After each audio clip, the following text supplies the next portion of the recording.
باللہ من الشیطان الرجیم، بسم اللہ الرحمن الرحیم۔ ہم اللہ رب العالمین کے انتہائی مشکور ہیں کہ آج ہم ایک دفعہ پھر فہم القرآن کلاس کے لیے اور قرآن پاک کے علم کو اپنے سینوں کے اندر لے کے ساتھ چلنے کے لیے موجود ہیں۔ میں آج کے اس پروگرام کا باقاعدہ آغاز تلاوت کلام الہی سے کرنے کے لیے برادر حافظ ناصر سے گزارش کروں گا کہ وہ آئیں اور آپ کے سامنے تلاوت کلام الہی پیش کریں۔ جزاک اللہ۔ اعوذ باللہ من الشیطان الرجیم،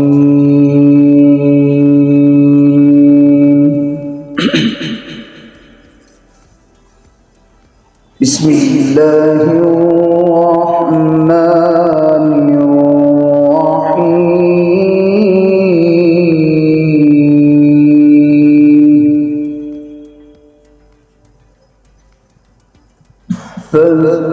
فاذكروني أذكركم واشكروا لي ولا تكفرون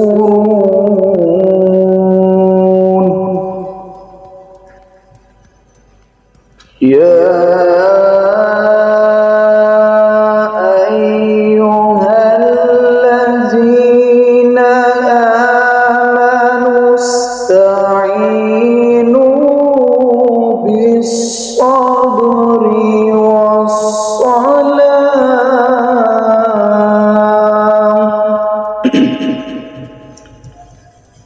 إن الله مع الصابرين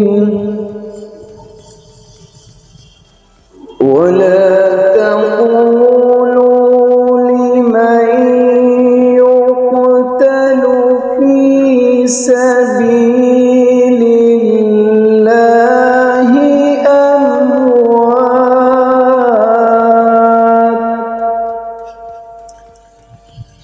بل أحياء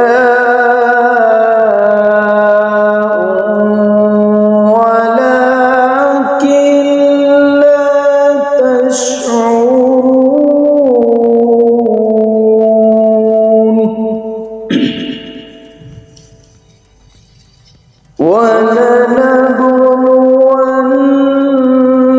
ولنبلونكم بشيء من الخوف والجوع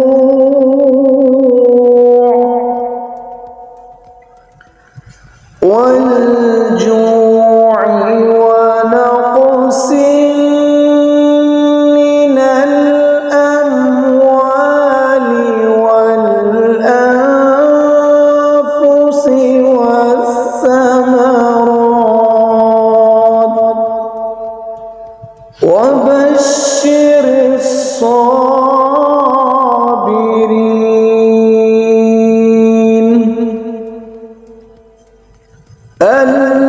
الذين إذا أصابتهم مصيبة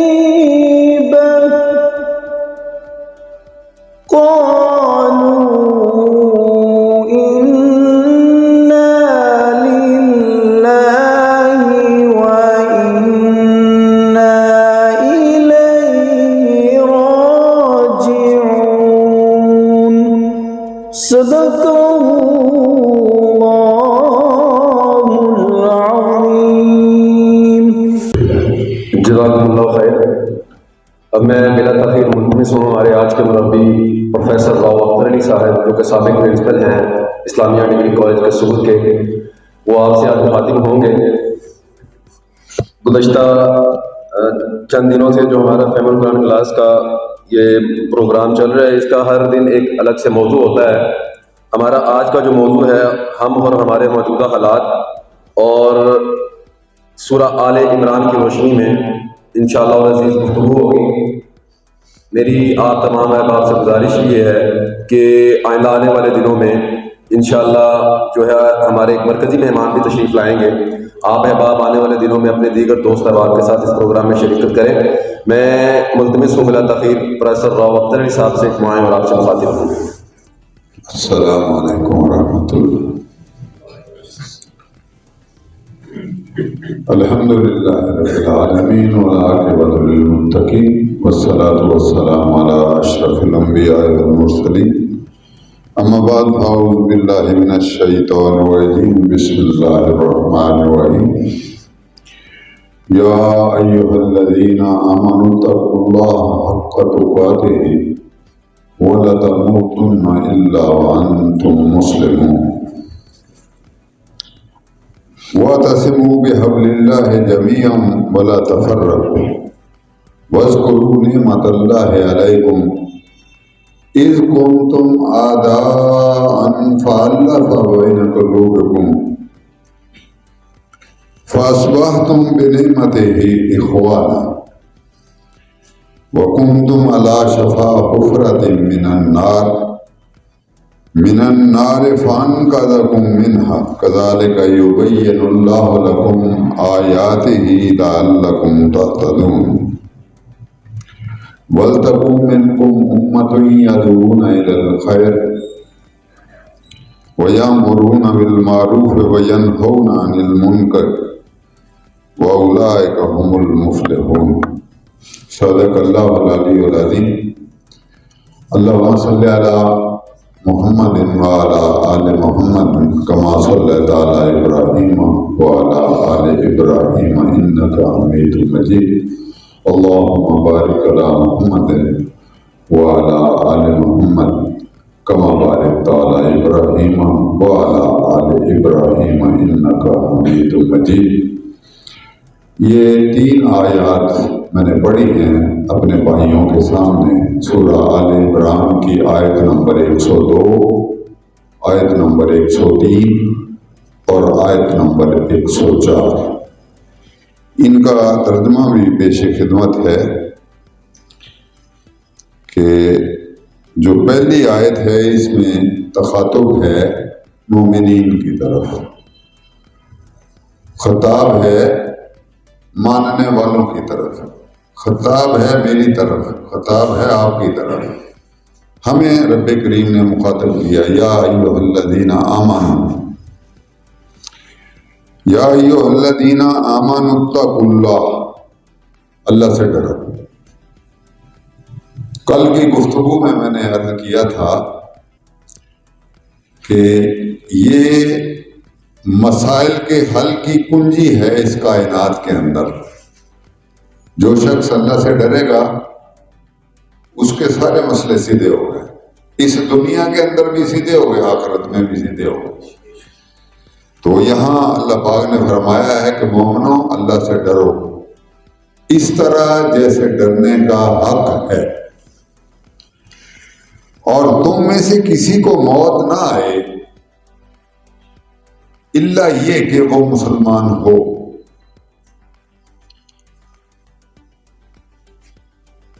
اور پھر فرمایا کہ اللہ کی رسی کو مضبوطی سے پکڑ لو اور اس میں تفرقہ نہ ڈالو، تفرقے میں نہ پڑو، اور یاد کرو اس نعمت کو جو اللہ نے تمہارے اوپر کی ہے۔ اذ کنتم اعداء فألف بین قلوبکم، کہ تم ایک دوسرے کے دشمن تھے، اللہ نے تمہارے دلوں کے اندر محبت ڈال دی، تمہارے دلوں کو اکٹھا کر دیا۔ فَأَصْبَحْتُمْ بِنِعْمَتِهِ إِخْوَانًا، اس کی مہربانی اور رحمت سے تم بھائی بھائی بن گئے۔ وَكُنْتُمْ عَلَى شَفَا حُفْرَةٍ مِّنَ النَّارِ، تم تو آگ کے گڑھے کے کنارے کے اوپر پہنچ چکے تھے۔ فَأَنْقَذَكُم مِّنْهَا، فَأَنْقَذَكُم مِّنْهَا، اللہ نے تمہیں پکڑ کر پیچھے کھینچ لیا، بچا لیا تمہیں۔ كَذَلِكَ يُبَيِّنُ اللَّهُ لَكُمْ آيَاتِهِ لَعَلَّكُمْ تَهْتَدُونَ، اس طرح اللہ پاک اپنی آیات کو کھول کھول کر بیان کرتا ہے تاکہ تم ہدایت پکڑو۔ اور اور یہ جو تیسری آیا مبارکہ ہے، اس کے اندر اللہ پاک نے ارشاد فرمایا ہے کہ تمہارے اندر سے لازماً ایک گروہ ایسا ہو یدعون الی الخیر، جو لوگوں کو خیر بلائی کی طرف بلائے، دعوت دے لوگوں کو، یامرون بالمعروف وینہون عن المنکر، معروف کا حکم دے اور برائی سے حکمن روکے، وَأُولَٰئِکَ هُمُ الْمُفْلِحُونَ، اور یہی لوگ کامیاب ہونے والے ہیں۔ تو میرے بھائیوں، یہ جو پہلی آیت ہے جس کے اندر اللہ پاک نے ارشاد فرمایا ہے کہ یا ایھا الذین آمنوا اتقوا اللہ حق تقاتہ، کہ مومنوں اللہ سے ڈرو اس طرح جیسے ڈرنے کا حق ہے۔ اللہ سے ڈرنے کا کیا حق ہے، یہ نقطے کی بات ہے اور اس کو سمجھنے کی ضرورت ہے۔ اگر میں اس آیت کا مطلب یہ کروں، آیت کے اس حصے کا، کہ ان الفاظ کے اندر اللہ پاک نے مومنوں کو دو رنگی سے منع کیا ہے، دو رنگی سے۔ اتقوا اللہ حق تقاتہ ہی کا مطلب ہے کہ مومنوں دو رنگی اختیار نہ کرو، اللہ کے ہو کر رہو، اپنے سوچ میں، اپنے عمل میں، اپنے کلچر میں، اپنے تمدن میں، اپنی انفرادیت میں، اپنی اجتماعیت کے اندر اللہ کے ہو کر رہو، اور دو رنگی چھوڑ دو۔ یہ جو دو رنگی ہے، اس کا سیدھا سیدھا مطلب ہے منافقت، کہ ہم اللہ کے ساتھ منافقت کرتے ہیں، ہم اللہ کے ساتھ پرخلوص نہیں ہیں، ہمارا تعلق جو ہے، ہم یک رنگ نہیں ہیں، ہمیں اللہ کے رنگ میں رنگ جانا چاہیے۔ ایک جگہ پہ اللہ پاک نے ارشاد فرمایا ہے یا ایھا الذین آمنوا ادخلوا فی السلم کافہ، یہ اسی کی تشریح ہے کہ لوگوں، مومنوں، اللہ کے دین میں داخل ہو جاؤ، اسلام کے اندر داخل ہو، پورے کے پورے۔ یہ نہیں ہے کہ کچھ حصہ طاغوت کا پیروکار ہو، شیطان کا پیروکار ہو، اور کچھ حصہ نماز بھی پڑھ لی، اللہ کے سامنے سجدہ ریز ہو گیا، اور اس کے بعد جا کے اپنے کاروبار کے اندر بدیانتی شروع کر دی۔ تو یہ دو رنگی ہے، یہ منافقت ہے۔ اور دراصل یہ جو منافقت ہے، یہ ہمیں لے بیٹھی ہے بحثیت قوم۔ اس وقت ہمارا سب سے بڑا مسئلہ یہ ہے، اس وقت لاکھوں کی تعداد میں مساجد ہیں، اور ہر مسجد کے اندر ہر نماز کے وقت 2 3 4 5 صفیں آپ کو مل جائیں گی نمازیوں کی۔ لوگ نماز پڑھتے ہیں، روزے بھی رکھتے ہیں، اور زکوٰۃ بھی دیتے ہیں، اور عمرہ کرنے والوں پہ یہ پچھلے دنوں یہ رپورٹ آئی ہے کہ رمضان المبارک کے ابتدائی 2-3 دنوں میں 2 کروڑ سے زیادہ لوگوں نے عمرہ ادا کیا ہے خانہ کعبہ کے اندر، مسلمانوں نے ادا کیا ہے، اور اس کے اندر پاکستانی جو ہے بڑی تعداد میں۔ یہ سارے سیزن میں کم و بیش 2 کروڑ لوگ خانہ کعبہ جاتے ہیں۔ اور دوسری طرف آپ دیکھ لیں کہ پاکستان کا دنیا کے جو 200 ممالک ہیں، ان میں 160واں نمبر ہے دیانتداری کے حوالے سے، 160واں نمبر، حالانکہ یہ پہلے نمبر پہ ہونا چاہیے، لیکن ہم کسی معاملے میں بھی پورے نہیں اترتے۔ مثال کے طور پہ یہاں ہمیں گورنمنٹ اپنی مل گئی، 74 سال 76 سال ہو گئے ہیں۔ پاکستان ہمارا ملک ہے، مسلمانوں کا ملک ہے، اس کے اندر آپ کسی ڈپارٹمنٹ میں چلے جائیں، آپ کی بات نہیں سنی جائے گی، پی این بھی آپ کو ملنے نہیں دے گا افسر سے۔ آپ 100-200 روپے اس کی جیب میں ڈالیں تو وہ آپ کو سلوٹ مارے گا، افسر سے بھی ملائے گا، اور کوئی کام جو ہے وہ رشوت کے بغیر نہیں ہوتا۔ ظاہر یہ ایک طرف اللہ کے ساتھ انس اور محبت، ایک طرف نمازیں، ایک طرف عمرے، ایک طرف زکوٰۃ، ایک طرف روزے۔ اب ایک بندہ کسی کی جیب کاٹ لے اور جیب کاٹ کے اس میں سے زکوٰۃ ادا کرے، اس زکوٰۃ کی کوئی حیثیت ہے؟ یہ ہے ہمارا معاملہ کہ اس وقت بحیثیت ریاست مسلمان تو ہیں اس لیے کہ ہماری ریاست نے کلمہ پڑھا ہوا ہے، آئین پاکستان کے اندر لکھا ہوا ہے کہ کوئی قانون جو ہے وہ قرآن اور سنت کے خلاف نہیں بنے گا، لیکن بنے ہوئے چل رہے ہیں، یہاں موجود ہیں۔ اور جس وقت اس ملک کو بنایا ہمارے بڑوں نے تو تب یہ نعرہ تھا کہ پاکستان کا مطلب کیا؟ لا الہ الا اللہ۔ اس دیش کے اندر اب آپ ہر چیز تلاش کر سکتے ہیں سوائے لا الہ الا اللہ کے، یہ نہیں ملے گا آپ کو۔ قانون بناتے ہیں تو قانون کے لیے ویسٹ کی طرف دیکھتے ہیں، قانون چلاتے ہیں عدالتوں کے اندر جو فیصلے ہوتے ہیں وہ قرآن کے مطابق نہیں ہوتے۔ اللہ پاک تو صریحاً یہ کہتے ہیں سورہ مائدہ کے اندر، غالباً 42 یا 44 نمبر آیت ہے، وَمَن لَّمْ يَحْكُم بِمَا أَنزَلَ اللَّهُ فَأُولَٰئِكَ هُمُ الْكَافِرُونَ۔ جو لوگ اللہ کے اتارے ہوئے کے مطابق فیصلے نہیں کرتے، عدالتوں میں فیصلے اللہ کے اتارے ہوئے قانون یعنی قرآن پاک کے مطابق نہیں ہوتے، وہی تو کافر ہیں۔ ہم کہتے رہے اپنے آپ کو جتنا بھی مسلمان، لیکن ہم نے اللہ کو اس طرح نہیں مانا، اللہ سے اس طرح نہیں ڈرے جیسے ڈرنے کا حق ہے۔ ڈرنے کا حق تو یہ ہے کہ ہماری انفرادی زندگی بھی اللہ کے احکامات کے تابع ہو اور ہماری اجتماعی زندگی بھی قرآن اور سنت کا جو نظام ہے اس کے تابع ہو۔ قانون قصاص موجود ہے قرآن پاک کے اندر پوری شرح بست کے ساتھ، اور لوگ تلاوت کرتے ہیں، ہر روز تلاوت کرتے ہیں اس کی، لیکن وہ نافذ نہیں ہے۔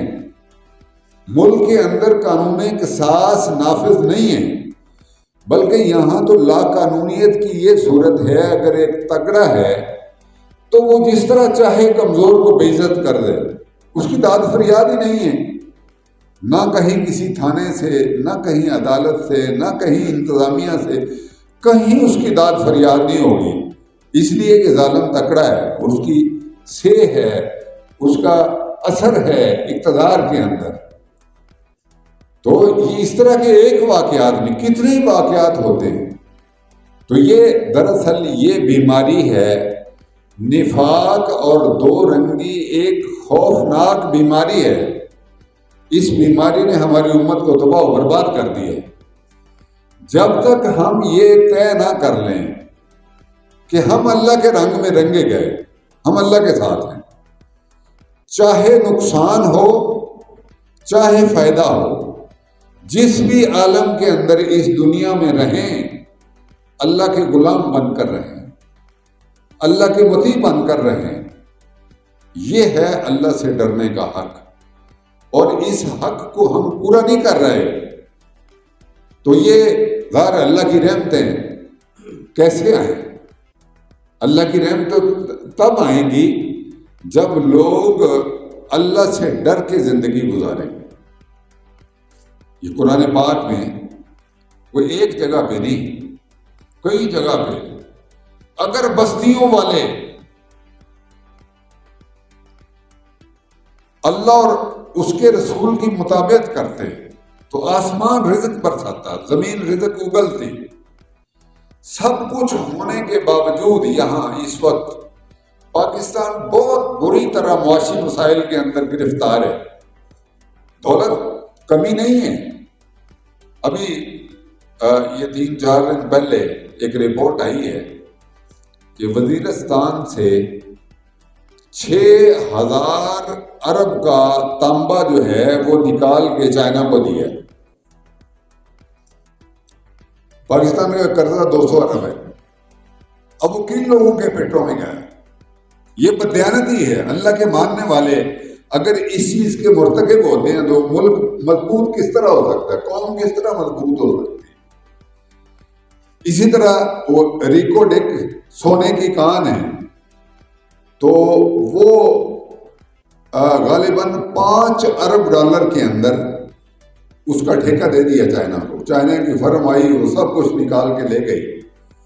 وہاں پہ 500 ارب ڈالر سے زیادہ کا سونا تھا جو لے کے گئے ہیں.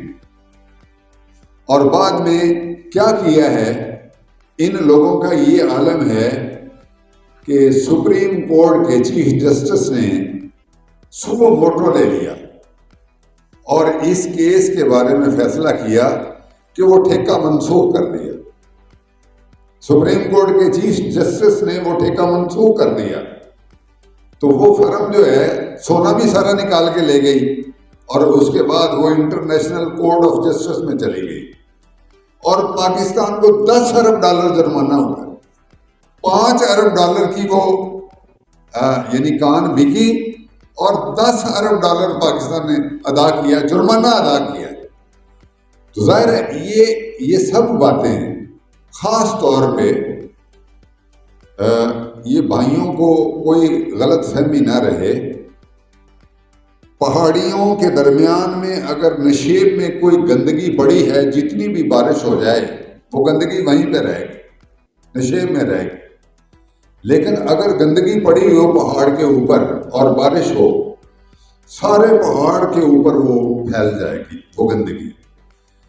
جو خرابی انسانوں کے اندر ہے، عام انسانوں کے اندر، وہ تو ظاہر ہے وہ اپنی اسی حد تک اس کے اثرات ہوں گے، تھوڑے محدود اثرات ہوں گے. لیکن ٹاپ پہ بیٹھا ہوا بندہ جب گند پھیلائے گا، جب بے ایمانی پھیلائے گا، تو اس کے اثرات سارے معاشرے کے اوپر. اور یہ ہے ہمارا مسئلہ اس وقت. تو یہ قرآن پاک پڑھنے کا تقاضا یہ ہے کہ ہم اپنی ذات سے دو رنگی ختم کر دیں، اپنی ذات سے منافقت ختم کر دیں، نفاق کا خاتمہ کر دیں اور یکسو ہو جائیں، اللہ کے ہو جائیں، اللہ کے رنگ میں رنگے جائیں. جو بات یہاں سے آتی ہے اس کو اختیار کریں، چاہے ہمارا کوئی بھی نقصان ہو، ہمیں اس کی پرواہ نہیں کرنی چاہیے. تو اللہ پاک ہمارے لیے رستے کھول دے گا، کشادگی پیدا کرے گا، اور اسی معاشرے کے اندر اچھے لوگ جو ہیں وہ اہل حل و عقد ہوں گے اور ان کے نتیجے میں معاشرہ جو ہے درستی کی طرف چلے گا، بشرطے کہ خطر خواہ تعداد جو ہے وہ اس بات کو اختیار کر لے کہ اگر میرا اختیار کسی جگہ پہ آتا ہے تو میں اللہ کے ساتھ کھڑا. اللہ کے ساتھ کھڑا ہونے کا مطلب کیا ہے کہ میں دیانتداری کے ساتھ اپنا کام کروں گا اور کسی پریشر میں نہیں آؤں گا. یہ بات اس کا عہد کرنے کی ضرورت ہے، پھر ہماری قوم درست ہوگی. اور اسی آیہ مبارکہ کا جو دوسرا حصہ ہے وَلَا تَمُوتُنَّ إِلَّا وَأَنْتُمْ مُسْلِمُونَ، تمہیں موت اس عالم کے اندر آئے کہ تم مسلمان ہو. اس کو اگر سم اپ کر کے میں ایک لفظ میں آپ کے سامنے رکھوں اس بات کو، تو یہاں اللہ پاک استقامت کا تقاضا کر رہا ہے. استقامت کا کہ جب ایک بندہ ایمان لے آیا تو پھر اس کے اوپر جم جائے. ایک بندہ نبی پاک صلی اللہ علیہ وسلم کے پاس آیا تو اس نے پوچھا کہ اللہ کے نبی مل ایمان، ایمان کیا ہے؟ تو آپ نے فرمایا قل آمنت باللہ ثم استقم، تو یہ کہہ کہ میں اللہ کے اوپر ایمان لایا اور پھر اس کے اوپر ثابت قدم ہو جا، پھر کوئی چیز تمہارے قدم کو ڈگمگا نہ سکے، کوئی چیز تمہیں اس رستے سے پھیر نہ سکے. اللہ پاک نے ایسے ہی لوگوں کے لیے انعامات مقرر کیے ہیں. ان الذین قالوا ربنا اللہ ثم استقاموا تتنزل علیہم الملائکۃ الا تخافوا ولا تحزنوا وابشروا بالجنۃ التی کنتم توعدون. یہ دراصل استقامت کی جو اللہ پاک نے جو بدل یہاں ارشاد فرمایا ہے وہ استقامت کا ہے۔ جب اللہ پہ ایمان لے کر آیا بندہ تو تکلیفیں تو آتی ہیں، یہ ہو نہیں سکتا۔ ما یاتیہم من رسول الا کانوا بہ یستہزئون، کوئی رسول ایسا نہیں آیا جس کا مذاق نہیں اڑایا گیا، حالانکہ رسولوں سے بڑھیا اس کائنات کے اندر کوئی شخص ہے ہی نہیں، تو ان کا بھی مذاق اڑایا گیا، ان کو مارا گیا، ان کو قتل کیا گیا، لیکن وہ اپنی بات سے پیچھے نہیں ہٹے۔ تو یہ دراصل یہاں اللہ پاک یہ تقاضا کرتا ہے وَلَا تَمُوتُنَّ إِلَّا وَأَنْتُمْ مُسْلِمُونَ، جب بندے کی جان نکلے، دم آخری ہو، تو اس وقت کلمہ زبان پہ ہو۔ ہمارے جو بزرگ دعا دیتے ہیں کہ مرتے وقت کلمہ نصیب، اس کا یہی مطلب ہے کہ بندہ حق اور سچ کے اوپر ڈٹا رہے آخری سانس تک۔ یہ حضرت یوسف علیہ السلام کے حوالے سے سورہ یوسف میں یہ دعا ہے، جب باپ اور والدین آ گئے اور بھائی بھی آ گئے تو حضرت یوسف علیہ السلام نے اپنے والد مکرم کو بتایا کہ ابا جان وہ خواب جو میں نے سنایا تھا اللہ پاک نے سچ کر دکھایا ہے، جس میں 11 ستارے اور چاند سورج جو ہے نا وہ سجدہ کرتے ہیں، تو یہ خواب کی تعبیر ہے کہ میں تخت کے اوپر بیٹھا ہوں، میرے بھائی جو میرے سامنے کھڑے ہیں۔ تو تب انہوں نے دعا کی یا فاطر السماوات والارض انت ولی فی الدنیا والآخرہ، کہ اے زمین و آسمان کو پیدا کرنے والے تو ہمارا ولی اور کارساز ہے اس دنیا کے اندر بھی اور آخرت میں بھی۔ توفنی مسلما، میں اس دنیا سے جاؤں تو میں مسلمان ہوں، صاحب ایمان ہوں، اپنے ایمان پہ۔ یہ کامیابی ہے کہ ساری زندگی بندہ اسی رستے کے اوپر چلتا رہے۔ سارا دن اگر ایک بندہ جو ہے، میں اس کی مثال دیا کرتا ہوں، روزے ہیں، ابھی تو ٹھنڈ کے روزے ہیں، سخت گرمی ہو، لو چل رہی ہو، اور اس میں ایک بندہ روزہ رکھے، صبح سے لے کر دوپہر بھی کاٹ لے، اور جب سورج ڈوبنے میں یا روزہ چھوڑنے میں آدھا گھنٹہ رہ جائے تو روزہ چھوڑ دے، اسے کوئی فائدہ ملے گا؟ کوئی فائدہ نہیں ملے گا، کیونکہ اس نے اپنی ساری محنت برباد کر لی۔ اسی طرح زندگی میں اللہ کے ساتھ جڑ جانا اور پھر جڑے ہی رہنا تاکہ اسی رستے پہ سانس نکلے، یہ ایمان ہے۔ اور اس بات کا تقاضا رب کریم یہاں کر رہے ہیں کہ وَلَا تَمُوتُنَّ إِلَّا وَأَنْتُمْ مُسْلِمُونَ۔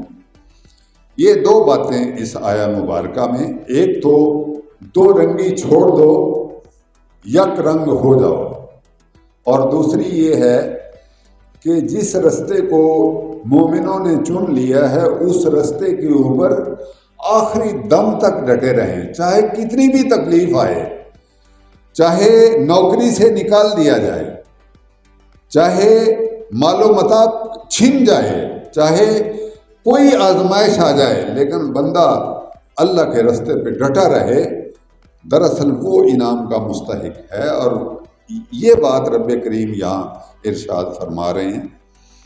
اس کے بعد جو اگلی 103 نمبر آیت ہے وَاعْتَصِمُوا بِحَبْلِ اللَّهِ جَمِيعًا وَلَا تَفَرَّقُوا، کہ اللہ کی رسی کو مضبوطی سے پکڑ لو اور تفرقے میں نہ پڑو۔ اور اللہ کی رسی سے مراد ہے اللہ کی شریعت، اللہ کا دین، اس سے مراد قرآن ہے، اس سے مراد رسول اللہ صلی اللہ علیہ وسلم کے فرامین ہیں کہ وَاعْتَصِمُوا بِحَبْلِ اللَّهِ جَمِيعًا، سب مل کر اللہ کی رسی کو مضبوطی سے پکڑ لو اور تفرقے میں نہ پڑو۔ میرے بھائیوں، یہ جو بات ہے، آپ خود بھی اسی معاشرے کے رہنے والے ہیں، تفرقہ بازی نے دراصل ہمیں کہیں کا نہیں چھوڑا، حالانکہ دین کے ساتھ ہم اٹیچ ہیں۔ مسئلہ کہاں پہ ہے، اس کو سمجھنے کی ضرورت ہے۔ یہ ایک ناسور بن چکا ہے جس نے پورے معاشرے کو نگل لیا ہے۔ ایک بندہ سونے کا ہے، دیانتدار ہے، بہادر ہے، حق بات پہ ڈٹ جانے والا ہے، لیکن اگر وہ آپ کے مسلک کا نہیں ہے تو وہ کہیں گے دیکھو جی اس کا یہ تو فلانے مسلک کے ساتھ تعلق ہے، وہ قابل قبول نہیں ہوگا۔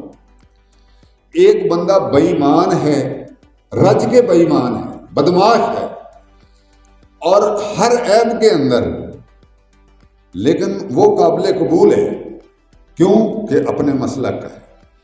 لوگوں نے مسلک کو دین سمجھ لیا ہے، حالانکہ دین مسلک سے بلند چیز ہے۔ دین ایک ہے، سب کا دین ایک ہے۔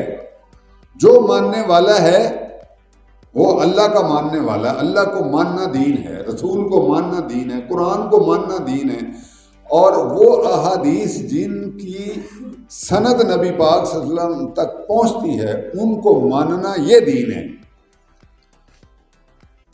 چند ایک اختلافات ہیں، اب ان کی حقیقت کو جاننا ضروری ہے۔ آپ ماشاءاللہ روشن خیال اور روشن ذہن لوگ ہیں، بات کو آپ سمجھ لیں گے تو معاشرے کے اندر آپ بھی مینارہ نور بن جائیں گے۔ یہ بات کیا ہے؟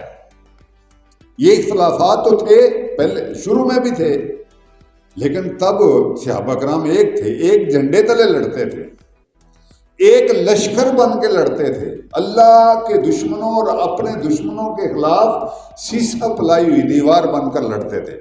اب ایسا نہیں ہے۔ مسجدیں بھی، حالانکہ مسجدیں تو ان المساجد للہ، اللہ کے لیے ہیں، لیکن ان کے اوپر ٹیگ لگے ہوئے ہیں کہ یہ فلاں کے لیے، یہ فلاں کے لیے۔ اللہ کا نام ہی نہیں لیا جا سکتا۔ اللہ کے رسول نے تو نجران کے عیسائیوں نے پوچھا تھا کہ اے اللہ کے رسول، ہم آپ کی مسجد کے اندر نماز پڑھ لیں اپنی کرسچینٹی کے مطابق؟ آپ نے فرمایا پڑھ لو، اجازت دی۔ مسجد نبوی کے اندر عیسائیوں کو اجازت دی، اور حضرت عمر رضی اللہ تعالیٰ جب بیت المقدس گئے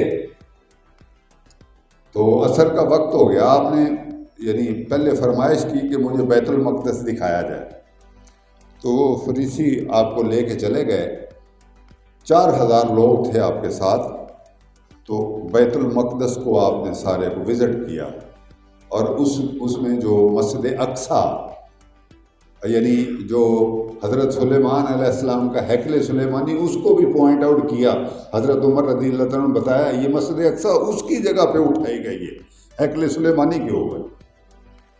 تو جب عصر کا وقت ہوا تو ساتھ کلیسا تھا، تو حضرت عمر رضی اللہ تعالیٰ نے اجازت چاہی ان فریسیوں سے کہ ہم آپ کے کلیسا میں نماز پڑھ لیں؟ انہوں نے کہا جی پڑھیں، ہمیں کوئی اعتراض نہیں، پڑھ لیں۔ پہلے تیار ہو گئے، بعد میں پھر آپ نے انکار کر دیا۔ لوگوں نے پوچھا کہ پہلے آپ تیار ہو گئے، بعد میں انکار کر دیا۔ کہنے لگے کوئی شرعی مسئلہ نہیں ہے، میں نے انکار اس لیے کیا ہے کہ اگر میں نماز پڑھ لوں گا تمہارے کلیسا کے اندر تو بعد میں آنے والے مسلمان قبضہ کر لیں گے اس کے اوپر، اور میں نہیں یہ چاہتا۔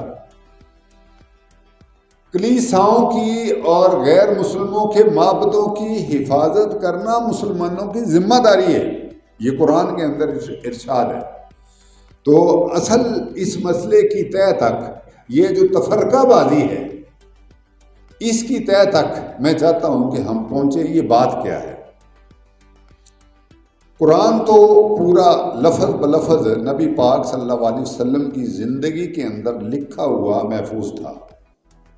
قرآن کو ماننا، یہ اللہ پاک نے ارشاد اطیع اللہ، اطیع اللہ کا مطلب ہے کہ قرآن میں جو کچھ ہے اس کو مانو، یہ اللہ کی طرف سے، اور اس کے ساتھ اطیع الرسول، کہ رسول اللہ صلی اللہ علیہ وسلم کی باتوں کو ماننا بھی فرض عین ہے۔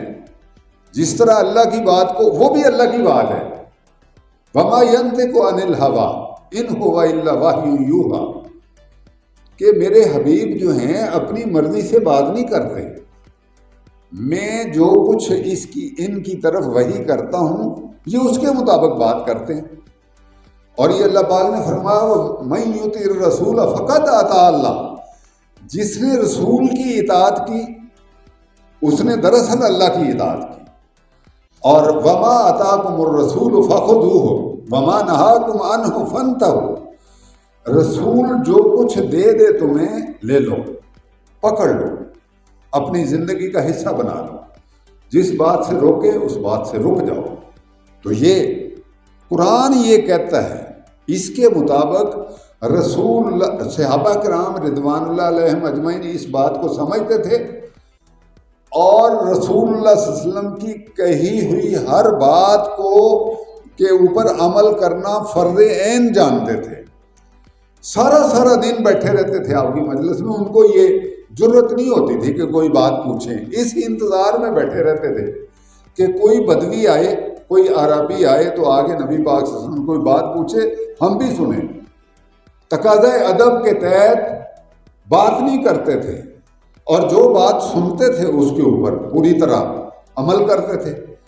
تو ظاہر ہے آپ کی زندگی میں کچھ لکھی ہوئی چیزیں بھی محفوظ ہیں۔ مثلا حضرت عبداللہ بن عمر بن العاص، انہوں نے ایک صحیفہ صادقہ مرتب کیا تو نبی پاک صلی اللہ علیہ وسلم کو دکھایا، آپ نے اس کو ریکمینڈ کیا۔ پھر اسی طرح حضرت ابو ہریرہ، انہوں نے ایک صحیفہ تیار کیا، اور ان کی زندگی میں، حضرت ابو ہریرہ کی زندگی میں ان کے جو شاگرد ہیں حمام بن منبہ، تو انہوں نے ایک صحیفہ تیار کیا، تو وہ ایک ایک جو حدیث ہے اس کی چیک کی، لیکن ساری نہیں، یہ کچھ حدیثیں تھیں جو لکھی ہوئی۔ ڈاکٹر حمید اللہ صاحب نے، یہ 20ویں صدی اور یہ 2004 یا 5 میں فوت ہوئے، یہ حیدرآباد انڈیا سے تھے، بہت بڑے محقق تھے۔ تو انہوں نے دنیا کے اندر چل پھر کے وہ 200 خطوط جو ہیں ان کو ٹریس کیا جو نبی پاک صلی اللہ علیہ وسلم نے اپنی نگرانی میں لکھوائے تھے، وہ ابھی موجود ہیں، انہوں نے دیکھا ہے، اور ان کے فوٹو پرنٹ لے کے انہوں نے کتاب میں چھاپ دیے۔ نبی پاک صلی اللہ علیہ وسلم نے ایک خط لکھا تھا کسریٰ ایران کو، اور حضرت عبداللہ بن حذافہ بنو سہم کے سردار تھے، ان کے ذمہ لگایا تھا کہ یہ دے کے آئیں۔ تو بہرحال یہ پہنچ گئے، لے کے خط پہنچ گئے، تو وہاں پہ جو درباری تھے انہوں نے کہا یہ خط ہمیں دے دیں، تو آپ نے انکار کر دیا۔ انہوں نے کہا اللہ کے رسول نے مجھے یہ فرمایا ہے کہ یہ خط براہ راست کسریٰ ایران کو میں دوں، تو وہ خط اپنے ہاتھ سے پہنچایا، اور جب اس نے وہ کھول کے پڑھوایا تو اس میں لکھا ہوا تھا من محمد الرسول اللہ الی کسریٰ عظیم۔ اسی بات پہ فیوریس ہو گیا، اور اس نے کہا کہ یہ میرا غلام ہو کر نعوذ باللہ مجھ سے پہلے اپنا نام لکھتا ہے۔ تو غضب کے اندر اس کو پھاڑا، وہ کاغذ نہیں تھا، وہ دراصل ہرن کی جو جھلی تھی جو اس کی چربی سے تیار ہوتی تھی اس کے اوپر لکھا ہوا تھا، تو اس میں زور سے پھاڑا، پھٹ تو گیا، سارا نہیں پھٹا، جتنا پھٹا وہ اٹھا کے اس نے پھینک دیا زمین کے اوپر۔ تو اس کے اوپر جو تحریر لکھی ہوئی تھی وہ تحریر لوگوں نے زبانی جو ہے روایت کی، حدیث کی کتابوں میں وہ تحریر موجود ہے، اور ڈاکٹر حمید اللہ صاحب کہتے ہیں کہ وہ خط جو کسریٰ ایران نے پھینکا تھا اور کسی افسر نے اٹھا لیا، اسے نسل در نسل اس کو محفوظ رکھا۔ لبنان کے اندر ایک عیسائی گھرانے کے اندر وہ خط محفوظ ہے، اتنا اسی طرح پھٹا ہوا ہے، اور میں نے مقابلہ کیا ہے اس تحریر سے جو حدیثوں میں وارد ہوئی ہے، وہ تحریر اور اس کی تحریر میں ذرہ برابر بھی کوئی فرق نہیں ہے، وہ ایک ہی چیز ہے۔ تو اس طرح کے 200 خطوط جو نبی پاک صلی اللہ علیہ وسلم نے، اس کا مطلب ہے حدیث کچھ لکھی ہوئی بھی موجود ہے، لیکن اس کا غالب حصہ لکھا ہوا موجود نہیں تھا۔ صحابہ کرام رضوان اللہ علیہم اجمعین جیسے سنتے تھے ویسے اس کے اوپر عمل کرتے تھے، اور جس وقت روم و ایران کے ساتھ جنگیں ہوئیں تو کچھ لوگ مدینہ سے شفٹ ہو گئے، کوفہ میں، کچھ بصرہ میں، کچھ شام کی طرف چلے گئے، کچھ مصر کی طرف چلے گئے، اور جو لوگ پوچھتے تھے ان کو اپنے علم کے مطابق بتاتے تھے، اور ان کی جو اولاد ہے ان کے ماننے والے انہوں نے بھی اسی طرح نبی پاک صلی اللہ علیہ وسلم کی احادیث کے اوپر عمل کیا جس طرح سے ابا کرتے تھے۔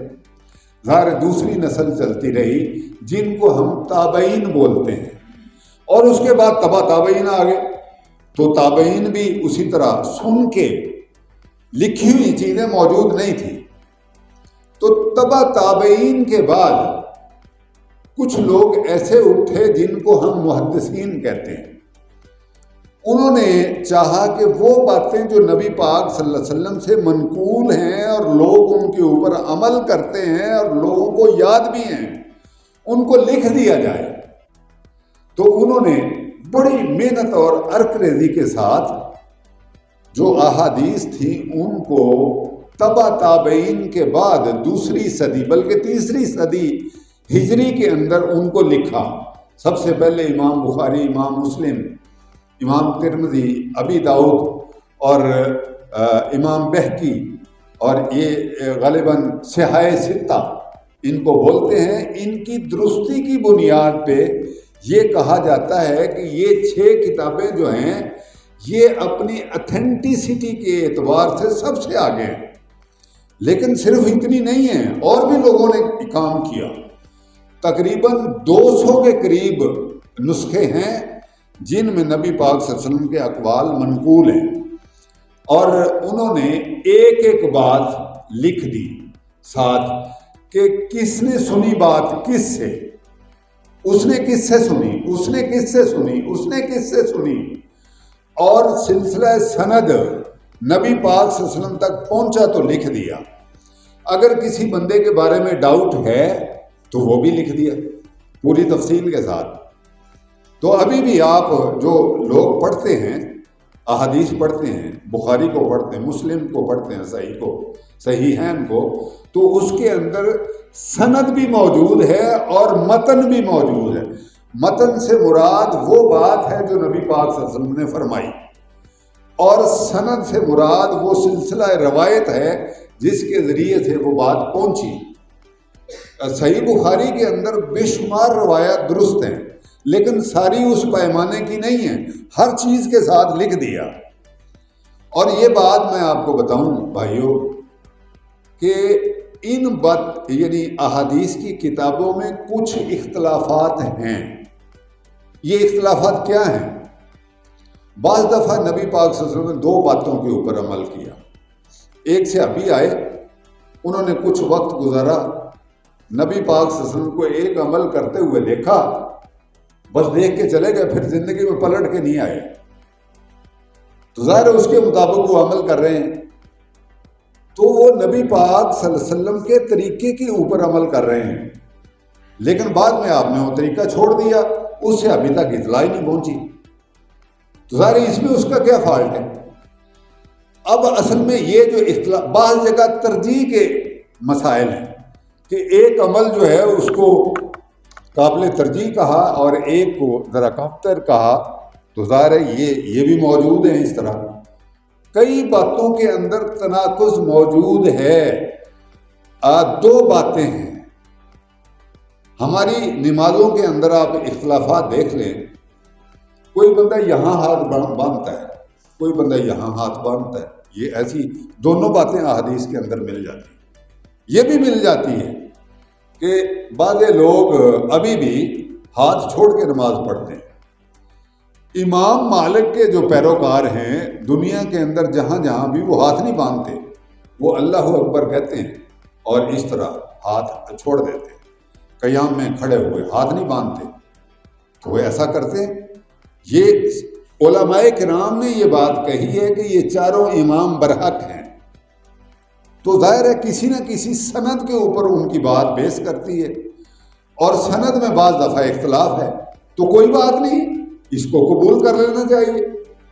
لیکن اب ہمارا مسئلہ یہ ہے کہ ہمارے مدارس کے اندر جو اختلافی باتیں ہیں وہ پڑھائی جاتی ہیں، اتفاقی باتیں نہیں پڑھائی جاتی۔ جب بھی یہ دنیا کا مسلمہ اصول ہے کہ میرا اگر کسی کے ساتھ اختلاف ہو اور میری اس سے ملاقات ہو تو مجھے اتفاق سے بات شروع کرنی چاہیے، جو مشترکات ہیں ان سے بات شروع کرنی چاہیے، اور اختلاف کی بات جو ہے اس کو آخر پہ رکھا جائے۔ لیکن یہاں جب دو عالم اکٹھے ہوں گے تو بات ہی اختلاف سے چلے گی، اور دیکھتے ہی دیکھتے یعنی وہ دلیل سے نکل کے تشدد کے اوپر، زبانی تشدد تو لازمی طور پہ ہوتا ہے۔ یہ میں کسی کا مسئلہ نہیں بیان کرتا، جو آنکھوں دیکھی اور کانوں سنی بات میں آپ کو بیان کرتا ہوں کہ ڈاکٹر سے ایک اجتماع کرتے ہیں تو کبھی کبھی وہ مجھے بلاتے ہیں درس قرآن کے لیے۔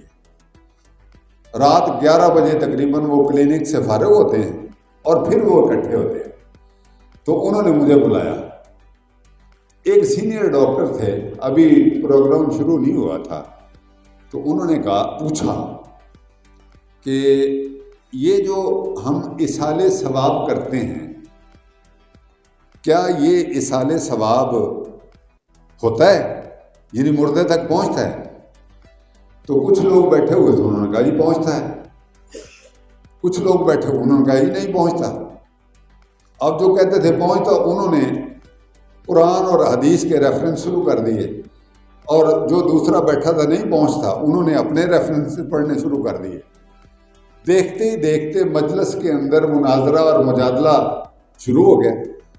اب ظاہر یہ اسکولوں کالجوں کے پڑھے ہوئے لوگ، ان کو یہ بات اچھی نہیں لگتی۔ اب میں نے جب ساری صورتحال دیکھی تو میں نے اس سیکٹری صاحب سے کہا، ڈاکٹر صاحب اگر آپ میری بات سنیں تو اس مسئلے کو میں حل کر سکتا ہوں۔ وہ سب کو خاموش کر دیا، تو کہنے لگے آپ بات کریں۔ میں نے کہا جی ایک دفعہ میں اپنے ایک دوست کو ملنے گیا، اہل حدیث تھا، بڑا پڑھا لکھا آدمی۔ کہنے لگا راؤ صاحب آپ پڑھتے رہتے ہیں مختلف چیزیں، تو آپ مجھے بتائیں اصالِ ثواب ہوتا ہے یا نہیں ہوتا؟ میں نے کہا جی عبداللہ صاحب یہ تو نہیں مجھے پتا کہ اصالِ ثواب ہوتا ہے یا نہیں ہوتا، لیکن میں آپ کا مسئلہ حل کر سکتا ہوں۔ کہنے لگا وہ کیسے؟ میں نے کہا آپ 2 منٹ مجھے دیں تو آپ خود مانیں گے کہ یہ مسئلہ حل ہو جائے گا۔ کہنے لگے بتائیں۔ میں نے کہا جب کسی بندے سے کوئی چیز مانگنی ہو نا تو اس کی تعریف کرنی پڑتی ہے۔ رب کریم سے اگر ہم کچھ مانگنا چاہتے ہیں تو ظاہر تعریف کریں گے، اللہ کا نام جپیں گے، اللہ کے اسماء الحسنی جو ہیں ان کا ذکر کریں گے، اور اس کے بعد دعا مانگیں گے تو دعا کے قبول ہونے کے زیادہ چانسز ہیں۔ کہنے لگے یہ تو ٹھیک ہے۔ میں نے کہا آپ یہ بتائیں کہ ہم مردے کے لیے دعائے بخشش تو کر سکتے ہیں؟ کہنے لگے بالکل کر سکتے ہیں۔ ربنا اغفر لی ولوالدی وللمؤمنین یوم یقوم الحساب، یہ دعا کرتے ہیں؟ ہاں، ہر نماز کے اندر یہ دعا کرتے ہیں۔ میں نے کہا بھی جو لوگ اللہ کا نام جپتے ہیں، سبحان اللہ، الحمدللہ، اللہ اکبر، لا الہ الا اللہ، پھر اللہ کا کلام پڑھتے ہیں اور اس کے بعد دعا مانگتے ہیں، ثواب جائے یا نہ جائے، اگر اللہ پاک اس مردے کو بخش دے تو ثواب کی کیا ضرورت ہے؟ وہ جاتا ہے یا نہیں جاتا ہے، اس چکر میں ہمیں پڑھنے کی کیا ضرورت ہے؟ کہنے لگے میں آپ کی بات سمجھ گیا کہ دعا مانگنے سے پہلے ماحول بنانا ضروری ہے۔ یہ ماحول ہے، اگر بات کو سمجھ لیا جائے تو بات تو اتنی ہے، لیکن آپ بات کر کے دیکھیں، اس کے اوپر مجادلہ ہو جائے گا، مناظرہ ہو جائے گا، اور چھوٹے کھینچ لیے جائیں گے، اور لڑائی اور جدل یہ ہو جائے گا۔ تو یہ دراصل یہ نادانی ہے، ناسمجھی ہے، جس نے امت کو تقسیم کر دیا ہے۔ ہمارا دشمن تو اس وقت اتنا طاقتور ہے کہ ہمیں اختلافات کو بھلا کر یکجان ہو کر اللہ کی رسی کو مضبوطی سے پکڑ کے ہمیں ان لوگوں کے خلاف جنگ کرنی چاہیے، ہمیں جہاد کرنا چاہیے۔ ایک صف میں کھڑے ہو کے، ایک طرف بریلوی کھڑا ہے، ایک طرف دیوبندی کھڑا ہے، ایک طرف اہل حدیث کھڑا ہے، تو سب مل کے اللہ کے دشمنوں سے جنگ لڑیں۔ دراصل یہ مقصود ہے۔ اسلام کے اندر جماعتیں تو ہوتی نہیں ہیں، ایک ہی جماعت ہوتی ہے، اسی صف کے اندر سارے لوگ ہوتے ہیں، اسی صف کے اندر بریلوی بھی ہوتے ہیں، اسی صف میں دیوبندی بھی ہوتے ہیں، اسی میں اہل حدیث بھی ہوتے ہیں۔ یہ ہے کرنے کا کام۔ اس وقت امت کو اگر ہم نکالنا چاہتے ہیں آزمائش سے تو یہ کرنے کا کام ہے کہ جو بندہ جو فرقہ پرستی کو پریچ کرتا ہے، اختلافات کو ہوا دیتا ہے، اس کی حوصلہ شکنی کرنی چاہیے، اور اتحاد اور اتفاق جو ہے اس کو پروموٹ کرنا چاہیے۔ صورتحال یہ ہے کہ جب ایک بندہ بات کرتا ہے کہ ہمیں اللہ کے دین کے لیے کھڑے ہونا چاہیے، تو دیوبندی اپنی جماعت بنا کے کھڑے ہو جاتے، بریلوی اپنی جماعت بنا کے کھڑے ہو جاتے، اہل حدیث اپنی جماعت بنا کے، حالانکہ سب کو ایک جگہ پہ ایک پلیٹ فارم پہ اکٹھے ہونا چاہیے، پھر آواز سنی جائے گی، پھر دنیا کے اندر دین کا بول بالا ہوگا۔ یہ وہ بات ہے جس نے امت کو اتنا نقصان پہنچایا ہے کہ ہم اندازہ نہیں کر سکتے، اور ہمارے دشمن جو ہیں ہمارے ان سادہ لوگوں کو بڑے طریقے سے پیسے دیتے ہیں، لو تم اپنا کام کرو، اور جس چیز کو تم دین سمجھتے ہو اس کو پھیلاؤ، اور اپنے سٹیجوں کے اوپر دوسروں کو کافر کہنا اور دوسروں کو مطعون کرنا، دوسروں کے بارے میں مختلف باتیں کرنا، یہ شیوا ہے، اور یہ اس کو بڑے چسکے لے لے کر، اور جو نہیں کرتا، سننے والوں میں سے کچھ لوگ جو ہے وہ پھر ایسے بندوں کو ناپسند کرتے ہیں۔ ضرورت اس امر کی ہے کہ اس فضا کو بدلنے کے لیے باقاعدہ جنگی بنیادوں پہ یہ کام کرنا چاہیے، اور امت کے اندر اتفاق اور اتحاد پیدا کرنے کے لیے کوشش کرنی چاہیے، پھر اس کا نتیجہ پازیٹیو ہوگا۔ تو میرے بھائیوں، یہ میں اس حوالے سے کل میں نے عرض کی تھی کہ امت کے مسائل یہ سب سے بڑا مسئلہ ہے، ہمارے زوال کا سب سے بڑا مسئلہ ہے، جس نے ہمیں کہیں کا نہیں چھوڑا، اور ہم اچھائی کو بھی قبول نہیں کرتے۔ کوئی صاحب خیر چند ایک ہی ہوتے ہیں، زیادہ نہیں ہوتے۔ ایک آدھ بندہ بھی اگر سٹینڈ کرنے والا ہو حق اور سچ کے اوپر، بہادر آدمی، سچا آدمی، وہ دنیا کو بدل دیتا ہے، حالات کو بدل دیتا ہے۔ لیکن فرقہ پرستی جو ہے اس کا برا ہو کہ ہم قبول ہی نہیں کرتے کہ یہ تو نہیں فلانے فرقے کا ہے، یہ ہمارے لیے قابل قبول نہیں، چاہے کتنا ہی اچھا آدمی ہو۔ تو اس سوچ کو بدلنے کی ضرورت ہے۔ باقی میں پڑھ کے سنا دیتا ہوں، یہ بات تقریباً مکمل ہو گئی ہے۔ وَاذْكُرُوا نِعْمَتَ اللَّهِ عَلَيْكُمْ إِذْ كُنْتُمْ أَعْدَاءً فَأَلَّفَ بَيْنَ قُلُوبِكُمْ فَأَصْبَحْتُمْ بِنِعْمَتِهِ إِخْوَانًا۔ جب نبی پاک صلی اللہ علیہ وسلم تشریف لائے تو سارا عرب جو ہے قبائل کے اندر تقسیم تھا، اور جنگ و جدال تھا، اور نسل در نسل۔ جب خود مدینہ میں آپ تشریف لائے ہیں تو آپ سے 1-2 سال پہلے جنگ بواس 5 سال چلتی رہی، ہزاروں لوگ جو اوس و خزرج کے مارے گئے، اور پھر آخر پہ جو ہے نا نبی پاک صلی اللہ علیہ وسلم تشریف لائے تو آپ کے آنے کے نتیجے میں ان کے اختلافات ختم ہو گئے، آپ کی ذات کے اوپر دونوں ہی اکٹھے ہو گئے، اوس بھی اور خزرج بھی، اور یہودی اس بات کو محسوس کرتے تھے۔ تو ایک دفعہ ایک یہودی جو بڑی عمر کا تھا ایک جگہ سے گزرا، تو ایک بیٹھک کے اوپر 4 پہیاں بچھی تھیں، وہاں پہ اوس اور خزرج کے لوگ بیٹھے تھے اور خوش گپیاں کر رہے تھے۔ وہ اس ساری صورتحال کو دیکھ کے جل بھن گیا، اس نے کہا کہ اگر یہ اس طرح ہوں گے تو پھر ہمارے لیے تو کوئی جگہ نہیں ہے۔ اب وہ واپس گیا اپنے قبیلے میں، تو ایک داستان گو کو اس نے بلایا، اس نے کہا کہ اس وقت فلاں مجلس میں جاؤ اور وہاں جا کے جو جنگ بواس ہے اس کے واقعات بیان کرو۔ تو وہ بندہ گیا تو اس نے شعروں میں بھی بیان کیے اور نثر میں بھی بیان کیے، طلاقت لسانی اس کے پاس تھی۔ اب دیکھتے ہی دیکھتے جب اوس کے بندے کے قتل ہونے کا ذکر ہوا تو اوس کے لوگ بھڑک اٹھے، اور اس کے بعد ذکر کیا اس نے خزرج کے لوگوں کا تو وہ بھڑک اٹھے، اور دیکھتے دیکھتے تلواریں نکل آئیں۔ لوگوں نے کہا کہ فیصلہ کر لو تلوار سے، تو باقاعدہ ٹائم طے ہو گیا۔ یہ میدان احد جو ہے اس کے ساتھ یعنی اس طرف بائیں طرف وہ میدان جو ہے وہ طے ہوا کہ اس کے اندر فیصلہ ہوگا کل، خزرج بھی آ جائیں اور اوس بھی آ جائیں، جو تگڑا ہوا دیکھ لیں گے۔ تو اسی دوران نبی پاک صلی اللہ علیہ وسلم کو پتہ چل گیا کہ یہ بات ہوئی، آپ جلدی سے وہاں پہنچے تو آپ نے ان لوگوں کو بتایا جا کے کہ دیکھو میرے آنے کے بعد جاہلیت کی یہ باتیں، یہ جہالت ہے۔ اس طرح قبائلی تفاخر اور قبائلی رقابت کے اندر پڑنا یہ جہالت ہے، اور اسی طرح فرقہ وارانہ رقابت کو ہوا دینا یہ بھی جہالت ہے۔ تو آپ نے ان لوگوں کو ٹھنڈا کیا اور ان کو سمجھایا کہ دیکھو یہ ہیں دراصل لوگ جو آپ کو اس طرح اکٹھے نہیں رہنے دینا چاہتے۔ تو دراصل ان آیات کے اندر اس واقعے کا ذکر ہے۔ یاد کرو اس بات کو، اس اللہ کی نعمت کو تمہارے اوپر جب تم ایک دوسرے کے دشمن تھے، اللہ نے تمہارے دلوں کو جوڑ دیا اپنے حبیب کے صدقے، اپنے حبیب کی وجہ سے۔ فَأَصْبَحْتُمْ بِنِعْمَتِهِ إِخْوَانًا، اور تم بھائی بھائی بن گئے اللہ کی مہربانی سے۔